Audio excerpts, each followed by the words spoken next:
بسم الله الرحمن الرحيم. أعزائي التلاميذ والتلميذات، السلام عليكم ورحمة الله تعالى وبركاته. Dans cette vidéo, on va voir la solution d'un exercice proposé dans une séance précédente de cours sur le type de raisonnement. Dans cet exercice, on a trois exercices. Le premier exercice sur montrer que la valeur absolue de x moins 1 est inférieure ou égale à x carré moins x plus 1. C'est une égalité qui comporte la valeur absolue. Il faut résoudre, ou bien il faut montrer cette inégalité en utilisant la disjonction des cas. Pour le deuxième exercice, on vous demande de montrer cette implication à l'aide d'un raisonnement par l'absurde. Pour le troisième exercice, on vous demande de montrer cette propriété à l'aide de raisonnement par récurrence.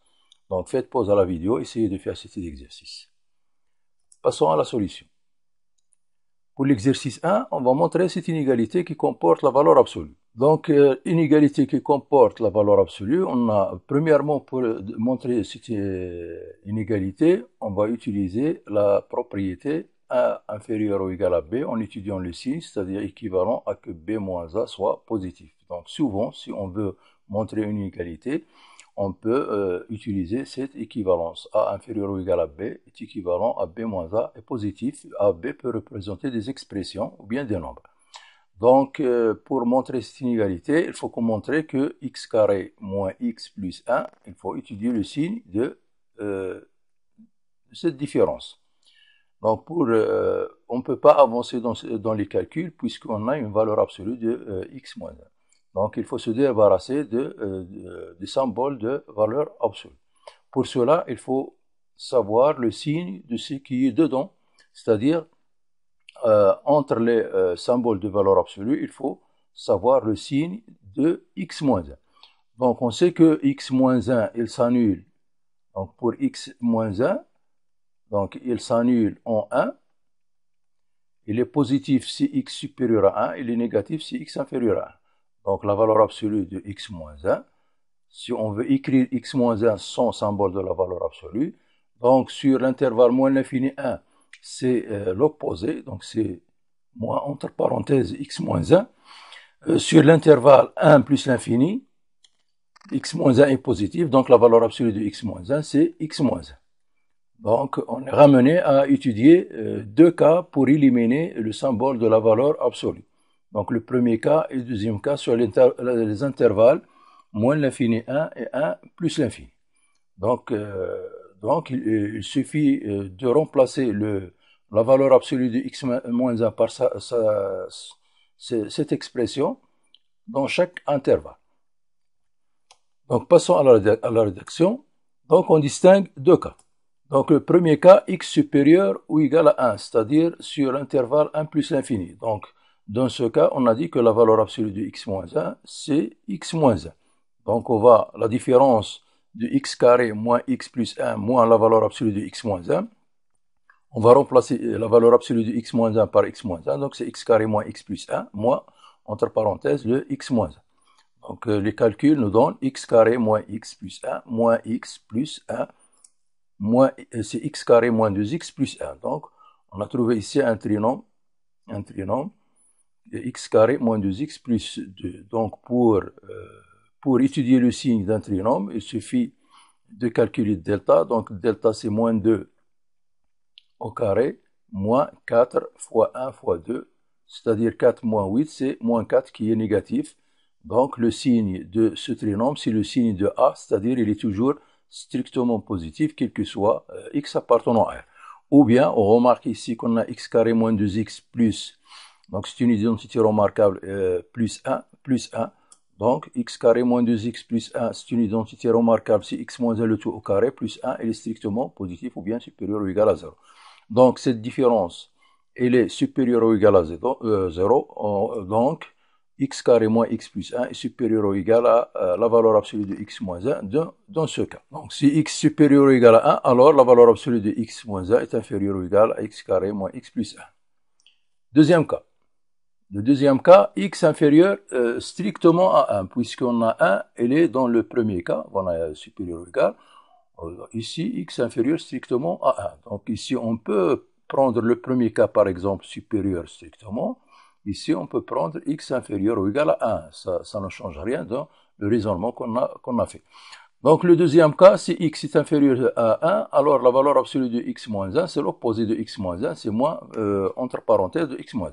Donc, lorsqu'on fait la différence de x carré moins x plus 1 moins la valeur absolue de x moins 1, le moins avec le moins, ça donne plus. X carré moins x plus 1 plus, entre parenthèses, x moins 1. Après le développement, x carré moins x plus 1 plus x moins 1 moins x. Simplifie moins x avec plus x et plus 1 avec moins 1, il reste x carré qui est positif. Donc, puisque la différence est positive, donc x carré moins x plus 1 il est supérieur ou égal à x moins 1. Donc, dans ce cas aussi, si x est inférieur strictement à 1, alors la valeur absolue de x moins 1 est inférieure ou égale à x carré moins x plus 2. Dans les deux cas, on a la valeur absolue de x moins 1 inférieure ou égale à x carré moins x plus 1. Donc, conclusion, quel que soit x appartenant à R, la valeur absolue de x moins 1 inférieure ou égale à x carré moins x plus 1. Passons au deuxième exercice. Le deuxième exercice, montré par l'absurde cette implication. On vous demande d'utiliser un raisonnement par l'absurde. Donc, on veut montrer que cette proposition est vraie. Donc, pour utiliser par l'absurde, donc on va supposer que non P qui est vrai. Donc, P, c'est une implication. C'est A implique B.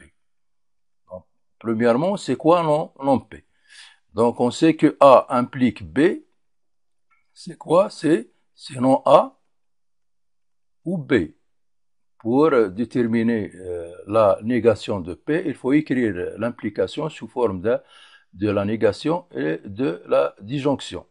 Donc, non P, c'est-à-dire non A implique B, c'est non A ou B. D'après les lois de Morgan, donc non A, c'est A, le ou devient et B devient non B. Donc, c'est quoi la négation? La négation de P, c'est A et non B. Donc, pour montrer par l'absurde que cette implication est vraie, on va supposer que non P qui est vrai. Non P qui est vrai, c'est-à-dire A, donc on a cette égalité, et non B, c'est-à-dire A différent de B. Passons à la rédaction. Donc, supposons que cette propriété ou bien cette égalité est vraie et A différent de B. Donc, il faut aboutir à une contradiction pour dire que non P est fausse et que P qui est vrai, c'est-à-dire cette implication non P qui est fausse.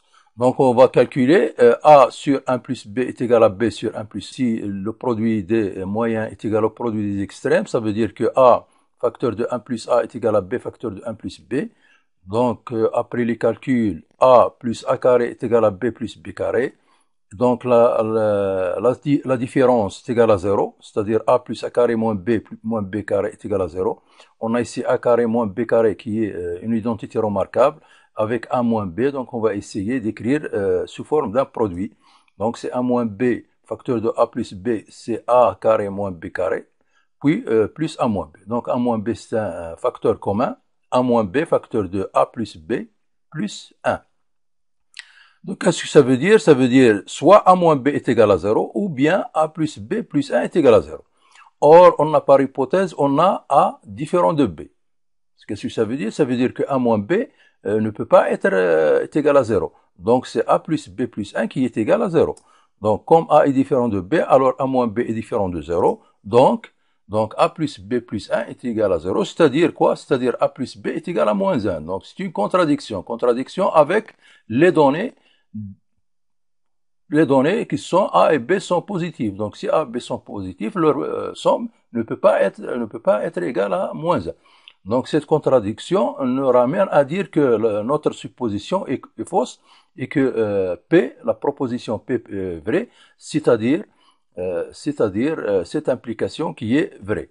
Donc, conclusion, l'implication initiale est vraie. Troisième exercice. Troisième, on vous demande par récurrence de montrer cette propriété. Quel que soit n appartenant à une étoile, 1 plus 2 plus jusqu'à n est égal à 1 fois n plus 1 sur 2. Donc ici, c'est une propriété qui est sur n étoile. Donc pour montrer une propriété par récurrence, donc il faut suivre les étapes suivantes. On a dit, il faut vérifier que pour le premier rang, la propriété est vraie. On a ici n étoile, donc le premier rang c'est 1. Donc il faut vérifier que P1 est vrai. Première étape. Deuxième étape. Donc il faut montrer cette implication, c'est-à-dire Pn implique Pn plus 1. C'est-à-dire, on va supposer que Pn est vrai et on va montrer que Pn plus 1, elle est vraie. Donc, pour dernière étape, conclusion, la propriété est vraie pour tout n appartenant à n étoile. Donc, on va utiliser ces étapes. Donc, premièrement, on a la fonction propositionnelle Pn définie sur n étoile par cette propriété qui est définie sur n étoile, c'est-à-dire la somme de 1 jusqu'à n, c'est n fois n plus 1 sur 2. Donc, montrons par récurrence que Pn est vrai pour tout n dans n étoile. Donc, on va, première étape, pour n est égal à 1, donc il suffit de remplacer n par 1. Donc, pour n est égal à 1, le premier ici, c'est 1. Deuxième terme de l'égalité, on va remplacer n par 1. Donc, on obtient 1 fois 1 plus 1 sur 2. Donc, ici, c'est 1 est égal à 1, donc P1 est vrai. Donc le premier terme de l'égalité est égal à 1, le deuxième terme de l'égalité est égal à 1, donc on a une égalité, donc ça veut dire que P1 est vrai. Deuxième étape, supposons que Pn est vrai et montrons que Pn plus 1 est vrai. C'est-à-dire, on va montrer que cette implication est vraie. Donc supposons quoi? Supposons que cette somme, ou bien si la propriété elle est vraie pour n, ça veut dire que 1, la somme de 1 jusqu'à n est égale à n fois n plus 1 sur 2, et montrons que la propriété est vraie pour n plus 1, donc il suffit de remplacer n par n plus 1. Donc la somme de 1 jusqu'à n plus 1, c'est-à-dire de 1 jusqu'à n plus 1, donc le terme qui est avant n plus 1, c'est n, est égal à quoi? Est égal à n plus 1. Facteur de n plus 1, ça veut dire n plus 2 sur 2. Donc à montrer cette, voilà, il faut montrer cette égalité. Donc il faut partir de 1, de la premier terme de l'égalité pour obtenir la deuxième terme de l'égalité. Donc, partons de la première terme. Donc, on a 1 plus 2 plus 1 plus 1 plus 1, c'est quoi? Premièrement, 1 plus 2 plus 1, cette somme, c'est par hypothèse de récurrence, c'est n fois n plus 1 sur 2. Donc, on ajoute plus n plus 1. Donc, ici, par hypothèse de récurrence. Donc, 1 plus 2 jusqu'à n est égal à n fois n plus 1 sur 2, donc on ajoute n plus 1. Dans les calculs, on obtient donc même dénominateur c'est 2, donc n fois n plus 1, facteur de 2 ici, facteur de n plus 1 sur 2. On remarque ici que n plus 1 c'est un facteur commun, donc on va factoriser par n plus 1 dans le numérateur, donc est égal à n fois n plus 1 plus 2 facteur de n plus 1 sur 2. Donc, factorisé par n plus 1 nous donne n plus 1 facteur de n plus 2 sur 2, ce qu'il fallait démontrer. Donc, ici, on a arrivé au deuxième terme qui est n plus 1 facteur de n plus 2 sur 2. Donc, qu'est-ce que ça veut dire? Ça veut dire que cette implication, elle est vraie. On a supposé que Pn est vrai, on a montré que Pn plus 1 est vrai. Conclusion, d'après le principe de récurrence, on a, donc, quel que soit n appartenant à n étoile, la somme de 1 plus jusqu'à n, est égal à n fois n plus 1 sur 2. Donc, je vous propose un exercice, l'exercice numéro 7, sur les types de raisonnement.